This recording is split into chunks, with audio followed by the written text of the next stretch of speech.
할렐루야. 우리 하나님의 말씀 함께 보겠습니다.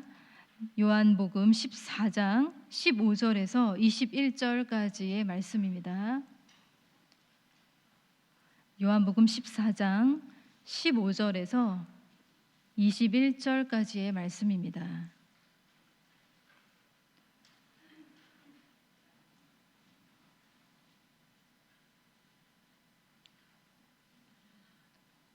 함께 합독하시겠습니다. 시작. 너희가 나를 사랑하면 나의 계명을 지키리라. 내가 아버지께 구하겠으니 그가 또 다른 보혜사를 너희에게 주사 영원토록 너희와 함께 있게 하리니 그는 진리의 영이라. 세상은 능히 그를 받지 못하나니 이는 그를 보지도 못하고 알지도 못함이라. 그러나 너희는 그를 아나니 그는 너희와 함께 거하심이요 또 너희 속에 계시겠음이라. 내가 너희를 고아와 같이 버려두지 아니하고 너희에게로 오리라. 조금 있으면 세상은 나를 다시 보지 못할 것이로되 너희는 나를 보리니 이는 내가 살아있고 너희도 살아있겠음이라. 그날에는 내가 아버지 안에 너희가 내 안에 내가 너희 안에 있는 것을 너희가 알리라. 나의 계명을 지키는 자라야 나를 사랑하는 자니 나를 사랑하는 자는 내 아버지께 사랑을 받을 것이요 나도 그를 사랑하여 그에게 나를 나타내리라. 아멘. 네. 아동 청소년 전문의인 로스 캠벨 박사님이 계시는데요. 로스 캠벨 박사님은 모든 아이의 내면에는 사랑으로 채워지기를 원하는 정서 탱크가 있다고 말합니다. 사랑으로 채워지기를 원하는 이 정서 탱크. 그 탱크에 사랑이 가득 채워지면 아이는 정상적으로 이제 행동하고 성장을 하는데 그 사랑 탱크가 좀 비어 있으면 좀 그릇된 행동을 하기도 하고 또 결핍 행동을 한다고 말합니다. 그 정서 탱크, 말하자면 이제 사랑 탱크이기도 하는데요. 이 사랑 탱크는 아이만 있는 것이 아니라 사실은 사람이라면 누구나 다 가지고 있는 것 같습니다. 그리고 각자마다 가지고 있는 용량의 차이도 좀 있어 보입니다. 각자 가지고 있는 이 사랑 탱크에 사랑이 가득 채워지면 누구나 다 행복감을 느끼겠죠. 그러나 그 사랑 탱크에 사랑이 가득하지 않으면 우리도 마찬가지로 불행과 결핍을 느낄 수 있습니다. 아이나 어른이나 마찬가지라는 거예요. 게리 체프만이라고 하는 사람이 있는데요. 그분의 아주 유명한 책이 있어요. 5가지 사랑의 언어. 이 책이 있는데 이 책에는 이 사랑 탱크를 채워주는 사랑의 언어에는 총 5가지가 있다고 소개를 하고 있습니다.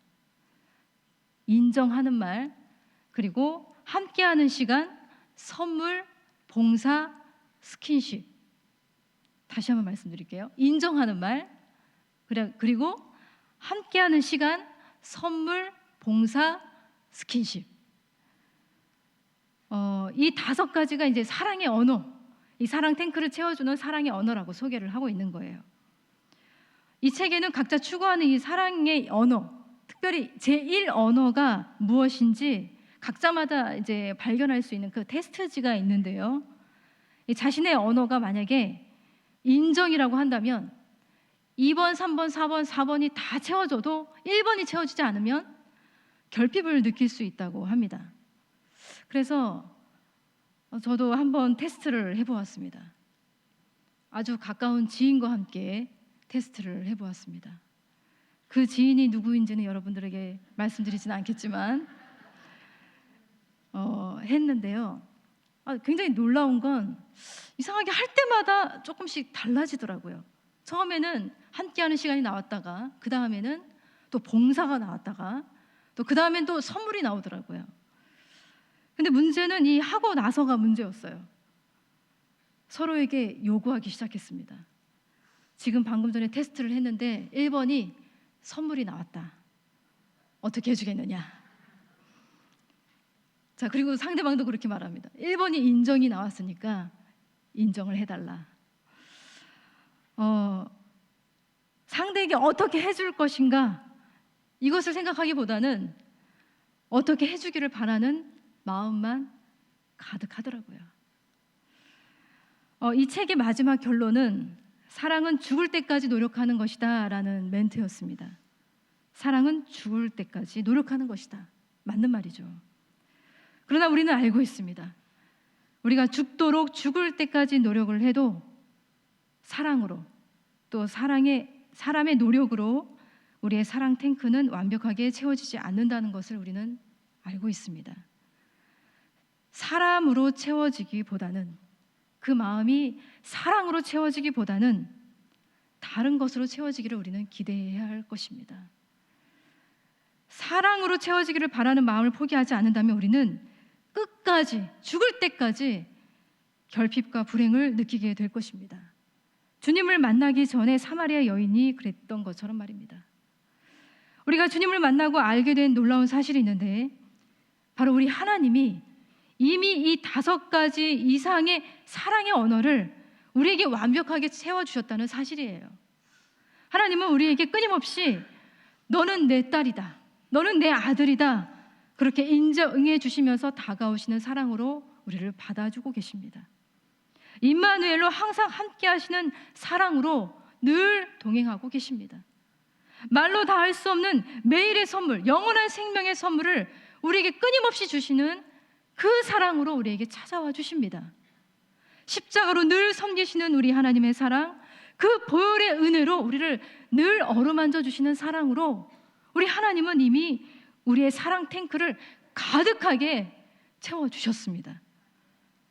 이미 우리는 그분의 완벽한 사랑, 그리고 영원한 사랑, 물러섬이 없는 변치 않는 그 사랑을 받았고 우리가 지금도 누리고 있음을 우리 감사하게 됩니다. 여러분도 그렇지 않습니까? 우리가 거절하지만 않는다면, 우리가 놓치지만 않는다면, 우리가 잊지만 않는다면 우리는 이미 그 사랑으로 충분하고 충만해질 수가 있습니다. 그러나 문제는 우리의 생각이에요. 우리 잘못된 생각이 있습니다. 여러분, 우리가 받고 있는 그 사랑, 하나님의 사랑을 자꾸 세상적인 기준으로 판단하는 것이 문제예요. 얼마나 건강한지, 얼마나 부유한지, 얼마나 안락한지에 따라서 우리를 향한 하나님의 사랑을 자꾸 판단합니다. 조금 건강하지 못하면 하나님은 조금 날 덜 사랑하시는 거 아닌가? 우리는 그렇게 의심을 합니다. 남들과 비교했을 때 조금 부유하지 않으면 부유하지 않게 살게 하신 하나님을 원망하기도 합니다.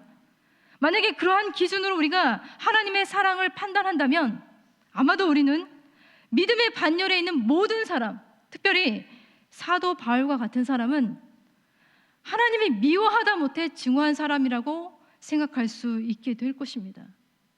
우리가 그러한 기준으로 하나님의 사랑을 판단해서는 안 됩니다. 우리를 향한 하나님의 사랑은 세상적인 기준으로는 판단할 수 없는 사랑이에요. 우리가 단순히 잘 먹고 잘 사는 것 그 이상의 사랑을 하나님은 우리에게 부어주셨습니다. 요한복음 3장 16절과 17절의 말씀이에요. 우리 한번 읽어볼까요? 시작. 하나님이 이 세상을 이처럼 사랑하사 독생자를 주셨으니 이는 그를 믿는 자마다 멸망하지 않고 영생을 얻게 하려 하심이라. 하나님이 그 아들을 세상에 보내신 것은 세상을 심판하러 하심이 아니요 그로 말미암아 세상이 구원을 받게 하려 하심이라. 아멘. 여러분, 하나님이 이 세상을 심판하시고 멸망시키기 위해서, 잘 안 되게 하시기 위해서 하나님의 아들 예수님을 보내셨다고 하는 부분은 찾아볼 수가 없습니다. 그렇죠? 우리에게 무엇보다도 영원한 생명, 영원한 구원을 우리에게 선물로 주시기 위해서 우리에게 찾아오신 주님이세요. 최종적인 잘됨과 번영이 바로 예수 안에 있습니다. 여러분, 그것을 믿으시길 바랍니다. 빌립보서 2장 6절부터 8절까지의 말씀이에요. 그는 근본 하나님의 본체시나 하나님과 동등됨을 취할 것으로 여기지 아니하시고 오히려 자기를 비워 종의 형체를 가지사 사람들과 같이 되셨고 사람의 모양으로 나타나서 자기를 낮추시고 죽기까지 복종하셨으니 곧 십자가에 죽으심이라. 아멘. 결정적으로 하나님이 우리를 사랑하신 방법은 바로 예수 그리스도예요. 하나님이 우리를 사랑하신 방법이에요. 바로 예수님이. 하나님은 자신을 위해서 이렇게 하신 것이 아니라 우리를 위해서, 바로 우리를 위해서 결정적으로 자기를 버리고 내어주시는 그 사랑을 보여주셨습니다. 이 놀라운 사랑을 우리가 다 받고 있어요. 이미 그 사랑으로 가득합니다. 더 이상 부족함이 없어요. 이미 충분합니다. 충만합니다. 그런데 중요한 건 그 다음이에요. 우리에게 다가와서 우리를 사로잡은 그 놀라운 사랑이 우리를 가만히 두지 않는다는 거예요. 절대 물러섬이 없는 그 하나님의 사랑은 지금도 이 순간에 말씀으로 우리를 압도하면서 우리에게 또 다른 반응을 유도하면서 말을 걸고 계신다는 거예요. 하나님이 이렇게 말씀하시고 계십니다. 내가 그 사랑으로 너희를 초대한다. 초대한다. 사랑으로 초대하고 계십니다.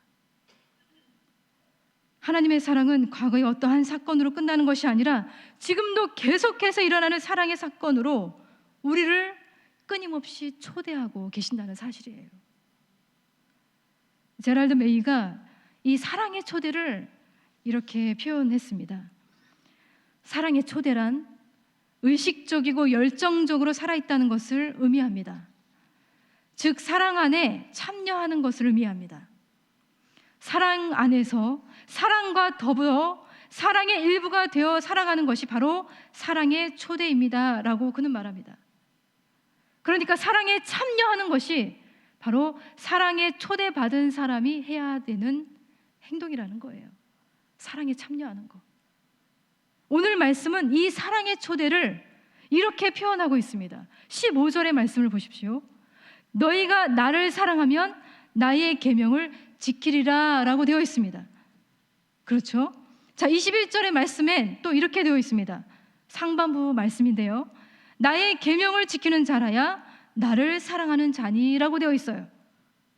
자, 15절의 말씀과 21절 상반부의 말씀, 어떻게 보면 같은 말씀이라고 할 수 있는데 이 말씀을, 이 본문, 그러니까 15절부터 21절까지 이 본문을, 이 문장이 감싸고 있다는 것을 우리는 알 수가 있어요. 이 문장을 감싸면서 주님의 너무나도 또렷하고 분명한 말씀을 우리에게 선포하고 있다고 우리는 생각할 수 있습니다. 나를 사랑한다면, 너희들이 정말 나를 사랑한다면 나의 계명을 지켜라 말하고 있는 거예요. 계명을 지키는 것이 바로 나를 사랑하는 것이다. 그렇게 똑같은 말씀을 하고 계시는 거죠. 우리 주님은 주님을 사랑하는 모든 자들에게 이렇게 말씀하시면서 사랑으로 초대하고 계십니다. 그분의 계명은 다른 게 아니에요. 요한복음 13장 34절과 35절의 말씀이에요. 우리 한번 이 말씀을 함께 읽어볼까요? 시작. 새 계명을 너희에게 주노니 서로 사랑하라. 내가 너희를 사랑한 것 같이 너희도 서로 사랑하라. 너희가 서로 사랑하면 이로써 모든 사람이 너희가 내 제자인 줄 알리라. 아멘. 서로 사랑하라. 내가 너희를 사랑한 것 같이 서로 사랑하라. 요한복음 15장 12절에서 14절의 말씀도 아주 비슷하게 나와 있습니다. 우리 함께 또 읽어보겠습니다. 시작. 내 계명은 곧 내가 너희를 사랑한 것 같이 너희도 서로 사랑하라 하는 이것이니라. 사람이 친구를 위하여 자기 목숨을 버리면 이보다 더 큰 사랑이 없나니 너희는 내가 명하는 대로 행하면 곧 나의 친구라. 아멘. 친구라. 이렇게까지 말씀하고 계십니다. 사랑, 그리고 계명을 지키는 것, 너무나도 당연한 길이지만 너무나도 또 어려운 길로 다가옵니다. 사랑의 길은 우리에게 쉬워 보이지 않습니다. 왜 그럴까요? 이 말씀이 너무나도 익숙하고 우리가 너무나도 자주 읽었고 너무나도 당연하다는 것은 알고 있는데 쉽게 다가오질 않습니다. 우리 하나님은 너무나도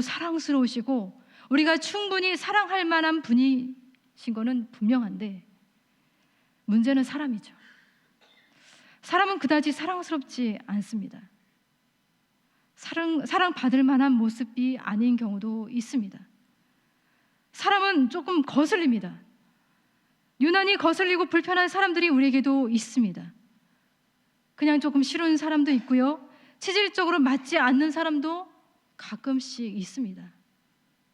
주님 사랑합니다. 그렇게 고백할 수는 있지만 그 어떤 사람을 사랑하라고 주님이 몰아붙이신다면 좀 거북하고 불편합니다. 그러나 그럼에도 불구하고 우리 하나님은 우리에게 말씀하십니다. 나를 사랑한다면 그를 사랑하라고 말하고 계십니다. 프랑스 철학자이지만 유대인이었던 엠마누엘 레비나스라고 하는 철학자가 있습니다. 그는 우리 하나님을 이렇게 표현을 합니다. 핑크빛 로맨스로 하나님께 다가가는 인간을 계명 준수로 되돌려 내보내시는 분이 바로 우리 하나님이라고 표현을 합니다. 하나님은 자신에게 사랑한다고 고백하며 다가오는 인간을 끊임없이 다른 이웃, 그러니까 타자에게 되돌려 보내시는 분이라고 그는 말하고 있습니다. 하나님을 사랑한다고 기도하고 예배하고 헌금하는 그런 사람들에게 하나님은 끊임없이 이렇게 말씀하신다는 거예요. 자, 그래, 알았어, 좋아. 그렇게 나를 사랑한다고 했으니까 이제 내 옆에 있는 형제 자매에게 내가 해야 할 도리를 이제 해야 되지 않겠니? 라고 말씀하신다는 거예요. 여러분, 우리가 지켜야 할 계명은 우리의 마음에 들지 않고 우리의 생각과 전혀 다르고 우리가 하고 싶지 않은 그 순간에도 해야 하는 바로 그것이 계명이라는 것을 우리는 알고 있어요. 그래서 어느 정도의 불편함도 싫음도 어려움도 있는 게 계명입니다. 그 불편한 감정의 차원을 넘어서서 순종하고 실천해 나가기란 결코 쉽지가 않습니다. 그래서 임마누엘 칸트라고 하는 이 철학자는 인간은 본질적으로 하나님의 사랑은 가능하지만 인간은 인간을 사랑할 수 없다라고, 그럴 능력이 없다고 분명하게 말합니다. 그래서 우리 주님이 하신 기도가 있습니다. 우리 16절의 말씀을 함께 읽어보겠습니다. 시작. 내가 아버지께 구하겠으니 그가 또 다른 보혜사를 너희에게 주사 영원토록 너희와 함께 있게 하리니 아멘. 그래서 우리 주님이 기도하셨습니다. 내가 아버지께 구하겠으니, 주님이 말씀하고 계십니다. 그래, 내가 다 안다. 너희들이 사랑할 수 없다는 것을 알고 있어. 너희들에게 사랑할 수 있는 능력이 없다는 걸 내가 너무나도 잘 알아. 그래서 내가 아버지께 기도했다.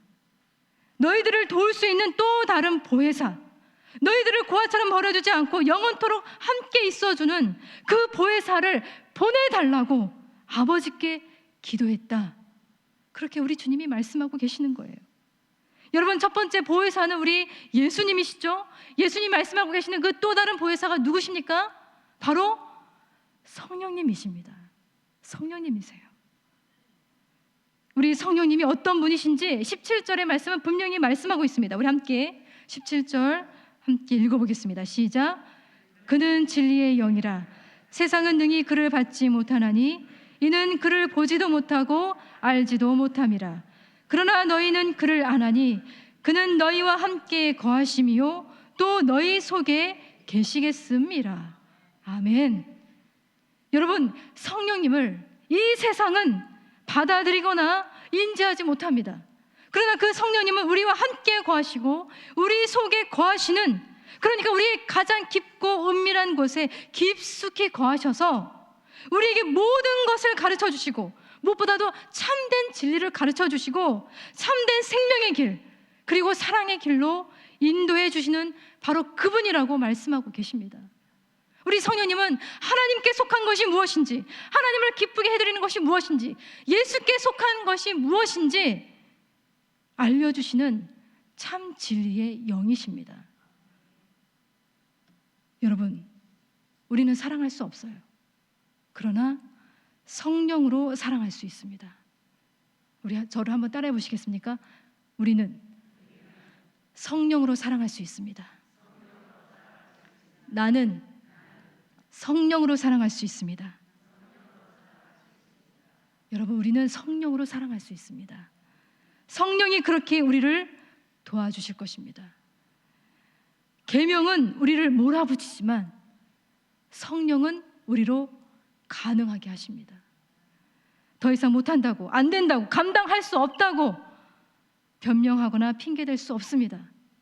이미 우리 주님이 우리가 이 모든 것을 할 수 있도록 장치를 마련해 두셨습니다. 기도로 이 모든 것을 행하셨어요. 내가 아버지께 구하겠으니. 이미 구하셨습니다. 이미 보내주셨습니다. 이미 우리가 그 성령님을 만나고 있습니다. 성령님을 받아들이고 받아들이지 않고의 결과는 너무나도 극명하게 갈립니다. 보는 것과 보지 못하는 것, 아는 것과 알지 못하는 것, 계명을 지키는 것과 지키지 않는 것, 사랑하는 것과 사랑하지 않는 것, 성령을 받아들이고 받아들이지 않고의 결과에 따라 극명하게 갈린다는 거예요.